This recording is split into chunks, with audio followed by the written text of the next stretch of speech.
নিচে টাকা দিয়ে ভাড়া করে মিটিং এর পরে নিজেদের মধ্যে মাইরপিট টাকার ভাগ নিয়েই মনে হয়। দেখেন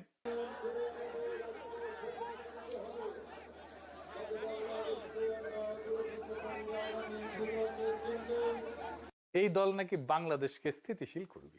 বাংলাদেশের সাম্প্রতিক সহিংসতার 92% সাথে যুক্ত বিএনপি। টিআইবির গবেষণা আসছে, আর তারেক রহমান বলে যে নির্বাচনে জিতে বাংলাদেশে স্থিতিশীলতা আনবে। তারেক রহমানের চাকর বাকরেরা আমার পোস্টে এসে কমেন্ট বক্সে বলে আমার জন্য নাকি দেশে শান্তি আসতেছে না, দেশকে অশান্ত করাই নাকি আমি সহ আরো কয়েকজনের মিশন। এদের হাতে ক্ষমতা তুলে দিতে চান যারা ক্ষমতার বাইরে থাকার সময় দেশকে এইভাবে জাহান্নাম বানায় ফেলিছে। তারেক রহমান জিতে যাচ্ছে, যা করছে সেটি ধরা গেছে উল্টাপাল্টা কথা কইয়া। আমি আর সবগুলা ধরলাম না, আরো কি কি করেছে জানেন? চট্টগ্রামে যাইয়া কইছে চট্টগ্রাম বাণিজ্যিক রাজধানী বাস্তবায়ন করবি। শুনেন।